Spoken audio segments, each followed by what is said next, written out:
Hey there. So my next guest, really cool guy. He is in HVAC. So he goes out and he fixes or replaces furnaces and AC units and vents and all that. But the way he talks about it is so clear he enjoys his job. And you hear a lot of people talk about how people who do, we'll call it like manual labor, service work, don't care for their job. Like this guy does. And if this is something that interests you, definitely listen to him, because it sounds like it's always a new day and there's always something happening, and it sounds like an enjoyable experience. Not to mention he makes more money than I did back when I was an attorney. So maybe this is a awesome career path for some of you out there.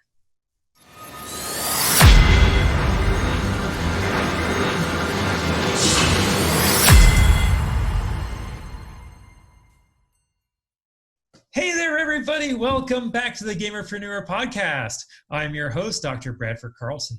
Today I have a very special guest with us. I have Robert Gonzales. Hey there, Robert. How's it going? Hi, doing well. How are you doing? It's a beautiful sunny day in Las Vegas. How about yourself? It's a pretty nice day here in Northwest Indiana as well. Okay, very nice. So, Robert, let's just go ahead and roll right into this. Why don't you begin by telling us a little bit about yourself? Well, my name is Robert. Grew up most of my life here in Northwest Indiana near the Chicago area. After high school, went to high school around here. After that, joined the military, did some time in the military, moved around quite a bit. Last place here in Indiana I lived was in Indianapolis last couple of years, and kind of just recently moved back to, the Homestead area. Fantastic. Well, thank you for your service. We do appreciate it. Now, I start every interview with a single question. I'm going to ask you just like I ask everybody else, all right? So don't feel like you're special with this one. But on a scale of 1 to 10, 10 being high, how weird are you, Robert? I was thinking about this question. I think I would maybe put myself around like a solid 7 or so. I kind of dove into a lot of different, geekeries and like fandoms. And, I'm sure just inherently being in the military, that's also skewed my humor a little bit. So, I'm not too ashamed of myself, in situations to be funny or odd. So, yeah, I'm probably a little bit up there considering other people. I love it. Like my best friend is a Marine, so I understand the sense of humor. Okay, yeah, I was actually in the Marines. So. All right. Okay. Okay, so this is the Gamerpreneur, so I need your gaming cred. When did you first start playing video games? The earliest game that I can remember playing is probably Ski Free, that old DOS Microsoft game that was just like you skiing down a mountain, like the Abominable Snowman. The Yeti. He gets you every time. There's no escaping him. The Yeti was getting you. So that's probably my earliest experience that I can remember gaming. And then from there on, as far as my first console, probably the Super Nintendo with Super Mario Brothers. And then from there, continuing on to Nintendo 64. And then as far as consoles, I mainly stayed within PlayStation. So PS1 to the PS4 currently. In high school, I built my first gaming PC, and then I think 2 years ago is when I last built my current gaming PC. Beautiful. Okay, so what do you play today then? Say again? What do you play today then? Today, right now I'm kind of heavy into the Destiny game, so Destiny 2. Actually, my roommate has a Nintendo Switch, and we've been logging quite a few hours in Animal Crossing, which was a little bit different than my regular games that I would normally play. At first, I was like, this kind of seems like a kid game. I don't really see the point of it. But he made me a character, and I probably have put in around 200 hours into it since. That game has the civilization kind of effect. You gotta just keep just one more thing I gotta do. Just one more thing. Yeah. I think that's what kind of got me stuck into it. And then we bought it right when the quarantine started. So there was that two week period where we were all just at home. And there was kind of no point in really not staying up late to continuing on to play. And yeah, I got pretty hooked. And I like designing things. So once I got to the parts where I can customize, clothing and things like that, then I started really getting heavy into it. Right on. Okay, so desert island scenario. You get one game the rest of your life. You have power cable and Ethernet cord. What game Okay. is it? Ooh. Let's see. Is this game multiplayer or is it a Well, game you that got an Ethernet cable, so like if you want a buddy on the island with you, you can curse him, sure. you know what? I've really been liking the online Destiny platform. So I guess I would say that if like, if I can be online and be with people, then yeah, something that's multiplayer like that. If it's single player, ooh, that's a tough question. There are a lot of things to do. Okay. Probably maybe I would go. I maybe cheat the answer and go with like a box set, like Bioshock. I love it. That works. Sure thing. Okay, so Robert, let's move over to the preneur parts. Like, what is it you do for a living? Right now, I'm an HVAC technician, so I do residential and some commercial installations for air conditioners, furnaces, ductwork, electrical work, and then basically anything that kind of would be encompassed within that field. So, light electrical work, plumbing, some carpentry, things of that nature. Right on. How did you get into that? Actually, one of the Marines that I was in my unit with, he was an HVAC technician before he got in, and then when he got out, he just kind of got back into it. And then when I moved back to Indiana, I was kind of looking for something to do, and he introduced me to his company, and I've been doing it ever since. Very cool. You knew a guy on the inside. Yeah, basically. And I All was right. somewhat familiar with it. I was partly a heavy equipment operator, which would be within like an engineer unit. And, we had things like Gen Mechs, or there was HVAC equipment to be fixed. So I wasn't completely lost on it. Okay. So, like, what is your day to day like then? Because, like, my goal for the show is to show gamers out there are other options. Like, you don't have to just be a gamer. Like, you can do whatever you want. If this is appealing, I want someone to be like, how do I do this? So how do they do it, Robert? As far as my day to day, like in Yeah, work, your day to day. I get up around probably like 5:30. I drive into Illinois for work, so I probably get up a little bit earlier than other people would have to, just for the commute. So I'll get into work, and then the way our system is kind of set up is we're partnered up. One person heads to the resident's home, and then I will pick up the equipment. They'll get things ready, set up for us to work, start ripping out the old equipment, and then I pick up the new equipment from our shop, and then any materials that we may need, and then join him. And then, throughout the day, we start pulling everything out, putting in the new system, and then do everything that we need to do to get it done in a day. Typically, any full system, we'll get it done in a day. So that's absolutely everything: furnace, air conditioner, all the wiring, ductwork. And that's with testing everything, make sure the air conditionings are good. And then regardless of the season, we always test the furnace just so, people aren't surprised come like fall or winter time, just because we didn't turn it on and didn't realize that we didn't connect one wire on the board or something like that. And then, from there on, make sure we clean up, get all the paperwork done, and head out for the day. Very cool. So you deal with a lot of people then. What would you say is like your most interesting experience so far? Oh, interesting experience. There are different kind of spectrums of interesting that I could get into. There are, houses where they're like multi-million dollar houses where this one person, I really liked their home because they had a section off part of the house where the meat was a like marble spiral staircase, and the ceiling of that spiral staircase was just a giant stained glass depiction of like the solar system. And I thought that was like the coolest thing ever. And then, on the other end, I've been in like what you would consider a hoarder house where literally like all you can walk through is like paths that they have like built up to get to things. So yeah, it's a spectrum of housing for sure that I see. And there's a lot of interesting people. All right. So where do you intend to go in this career? Is it something you're looking to do long term, or is it something that you're hoping to move up in, or what? It's something that I like, just because it's a pretty decent combination of being physically and technically demanding. Obviously with the physical part, moving furnaces and air conditioners and That definitely comes into play when the equipment is in a furnace or in an attic or in a crawl space. And then, you also have the technical part with, doing things with the circuit boards or, connecting the network for control. Like my company is actually partnered up with Nest. So we pretty much have the whole array of Nest products. So, getting that all set up, or once you get into more higher end communicating systems, things of that nature. So for the time being, I like actually doing the field work. And then, in the future, I'd probably like to move on to becoming like a field manager where you're in the office, doing more of the corporate side as far as like scheduling and dealing with people, but also still being able to go out and do hands-on stuff, just because I'm very much a hands-on person. So doing something that's strictly office isn't exactly kind of my goal, but eventually, when I get too tired to be in the field.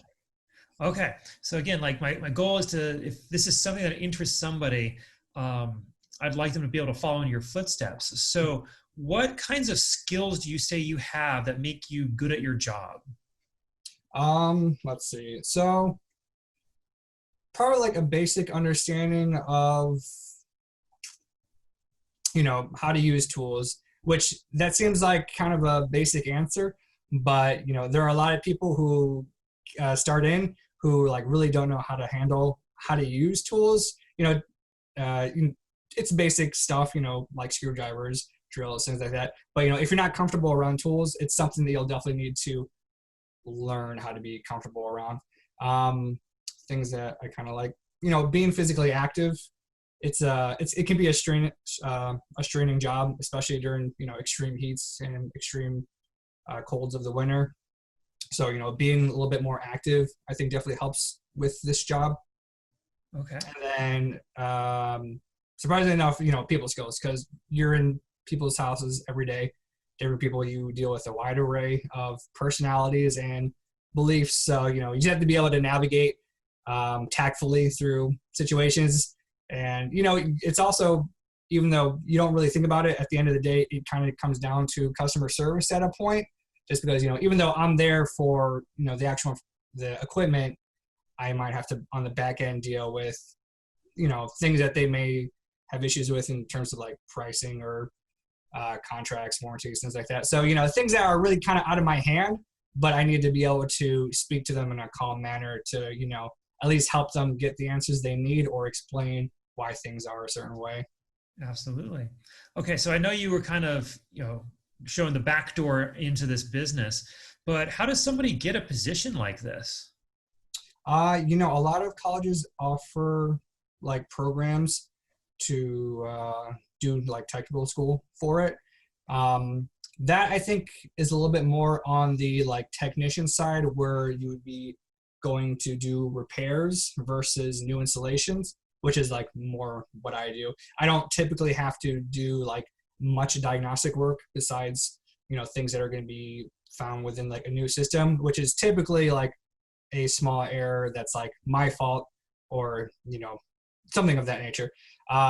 If you want to actually get into like installs, it's usually best just to like find a company and try to just get on board as an apprentice. Just because the best way to learn, honestly, is going to be doing it in the field.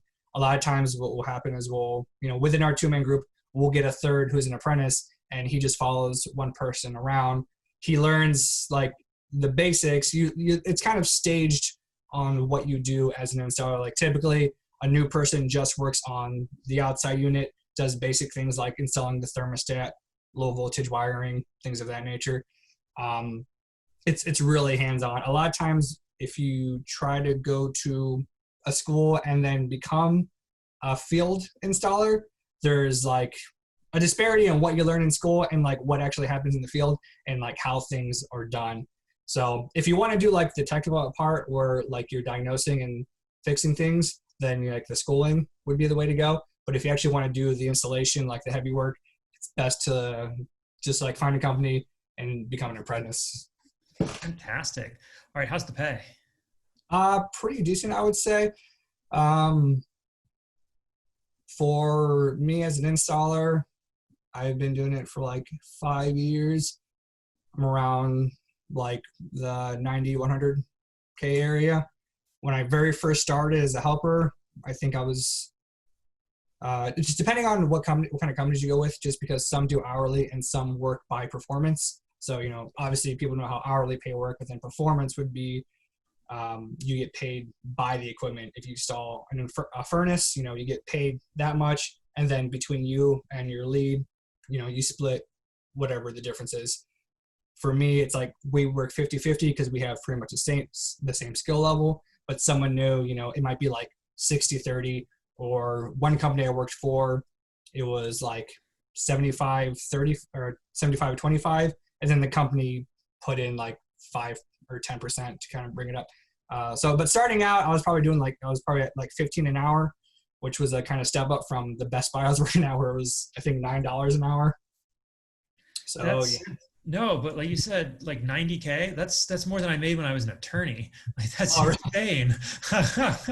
Yeah, it's there's not too many people in this field either that are like young, that are my age.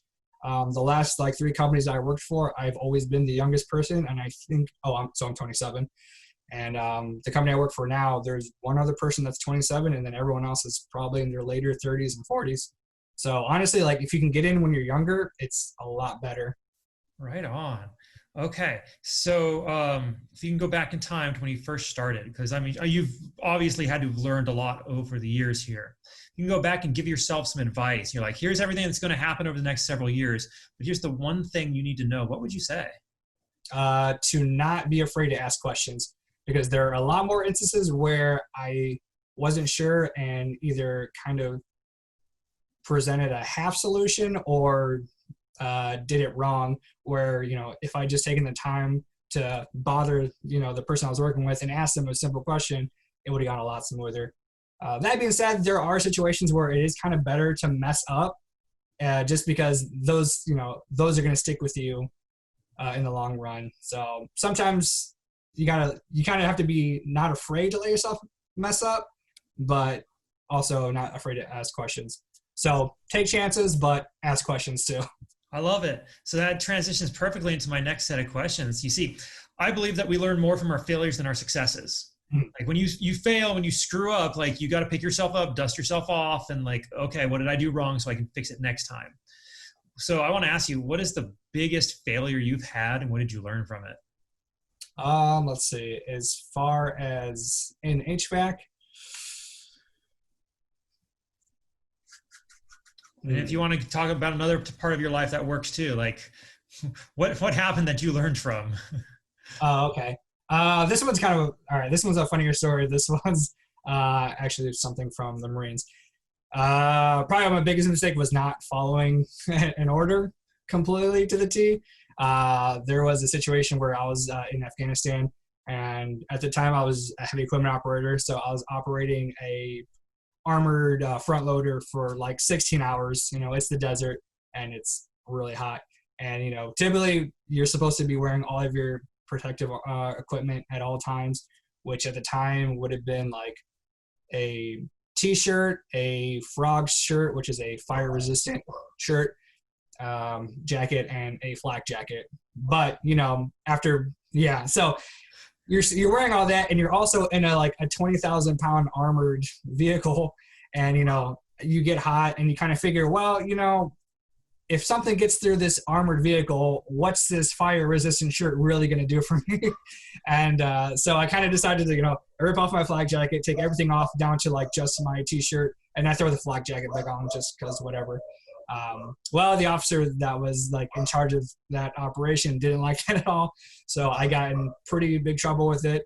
And what's interesting about the military is that a lot of times, at least like in the field, they'll kind of give you the option to like take a punitive action or a like paperwork action, which, if it's on your paperwork, it's on your record forever. Or, you can take this little punishment and kind of just deal with it. Well, I didn't want any paperwork, so I just took, the punishment. And for the rest of, I think, like the 3 days, I had to wear like every single piece of armor that I had. So like knee pads, flak jacket, Kevlar, rifle, gloves, eye pro. like to sleep in, to eat in, to go to the bathroom, and then he made me clean a tank with a bulldozer with a screwdriver. Oh, Like a single man. screwdriver, and it took me like the rest of the 2 days to like scrape all the dirt and stuff off of the bulldozer. I think tank, because to me it was a tank because it's like completely armored. But yeah. Well, I'm gonna say you probably learned your lesson on that one, huh? Yeah, so I learned my lesson to be selective about the things you choose to ignore. Like in any other given situation, or maybe something that was less important, I probably could have gotten away with not listening. But I really should have that time. Right. Okay, so kind of more today. What is something you're not very good at? Let's see. I think probably personally for me, I'm not really good at having people be kind of over watchful. I guess I don't like hoverers. So when people like kind of like just like sit down and like watch me, and it's more like when people like watch you, but like just like kind of cross arm and like not say anything. If people like are having a conversation with me at least, or like ask questions, then that's fine. I don't like it when people kind of just like stare me down though. So I'll get kind of annoyed and I'll start like playing music loud on my phone, or just like I'll stop working until they bother me, or until they stop bothering me, or what I deem bothering me. So probably I could be better at just accepting people being around. I guess the viewpoint I should probably see is that, it's their house, so they have every right to kind of just sit there. But I guess to me, I was like, I'd feel better for like, just go ahead and put a camera on me, like, and then like you can watch me from another room. I don't like people being in my personal space. All right. Especially now, actually, with everything going on, because there are a lot of people who, there's some people who respectfully at least like wear a mask and like keep some sort of social distance. But there are others who, no mask, completely like trying to be like around me and like close, like as they talk. I wear a mask and I do everything I can to be safe when I'm in someone else's house. So I guess I would feel better if they kind of had like the same amount of respect towards that. Absolutely. All right, here's a different one. What is something you're working to improve on in yourself today? Myself today? Let's see. I would say maybe accountability with no audience. So, kind of being able to have the constitution to do things that I know I'm supposed to be doing without like the reward of like someone knowing that I'm doing it. That's an eternal struggle, isn't it? yeah, definitely. Probably more so that I'm like seeing is like with like fitness, just because, I tend to try to keep in shape. With the gym closed, it's kind of hard to do anything extracurricular besides like, going on a run. But then, I get bored with doing that, or I don't want to be on a trail with other people.